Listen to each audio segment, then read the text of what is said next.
હું છું પ્રકૃતિ. આજે આપણે જાણીશું આકાશમાં થતી વીજળી પાછળનું વિજ્ઞાન. આપણે વાદળની અંદર છીએ. અહીં હવાના પ્રવાહને કારણે બરફના સ્ફટિકો અને પાણીના ટીપા એકબીજા સાથે જોરથી અથડાય છે. આ ઘર્ષણના લીધે જ સ્થિર વિદ્યુત ઉત્પન્ન થાય છે. જુઓ, હલકા પોઝિટિવ ચાર્જ વાદળની ઉપર જાય છે અને ભારે નેગેટિવ ચાર્જ નીચે આવે છે. હવા તેમને મળતા રોકે છે. વાદળનો આ નેગેટિવ ચાર્જ જમીન પરના પોઝિટિવ ચાર્જને ઉપરની તરફ ખેંચે છે.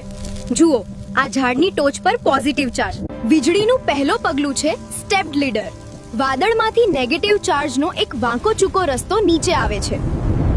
આ સમયે જમીન પરથી એક પોઝિટિવ ચાર્જનો રસ્તો પણ ઉપર જાય છે, જેને અપવર્ડ સ્ટ્રીમર કહે છે. તેઓ હવે મળવા માટે નજીક છે. જ્યારે નેગેટિવ અને પોઝિટિવ ચાર્જ મળે છે ત્યારે અત્યંત ગરમ સફેદ તણખો બને છે. હવા અતિશય ગરમ થઈને ચમકે છે. આ જ છે વીજળી. આ તીવ્ર પ્રવાહ હવાને ગરમ કરે છે. સૂર્ય કરતાં પણ 5 ગણી વધારે ગરમી.